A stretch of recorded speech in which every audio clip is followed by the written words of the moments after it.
Dorira Fumi. Seorang ketua organisasi.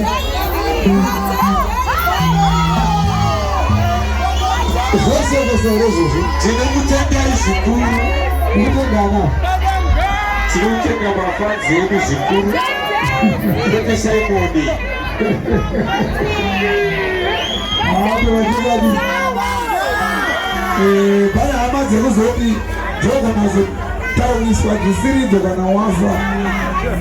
Badala pataura kana ndabara. Mosi alitoa zoni wajifunza. Simon. Mujomasa. Tinamutenda zikuru. Mutenda nini? Tinamutenda. Mutenda nini? Saizi no bana. Saizi no bana. Ini nasa ndako ya nebari. Maya nini? Dawe ne pesi yangu.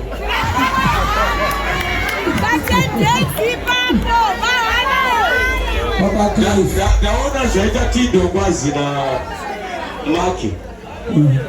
Wakuza mari. Wasina mari. Tunawatenda chikuru. Wako tanao neniwo. Tinamutenda wa mtani. Nyaspa zhingi garabene mumbedzi ne black and white. Ndoka na mapraza za basa za stauro ya nani. Sawira mukuru. Zivambe. Okutenga zawo. Kwa wewe unasema nini?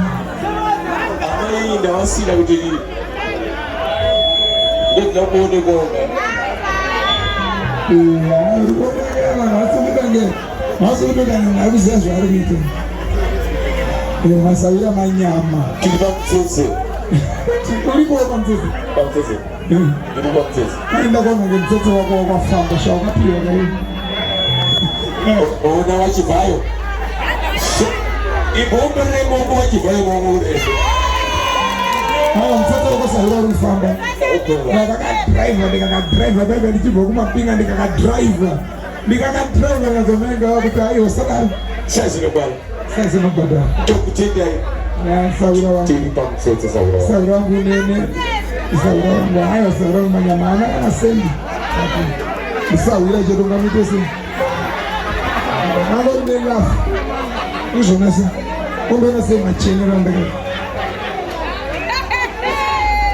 yasi mapenyu yakutinakei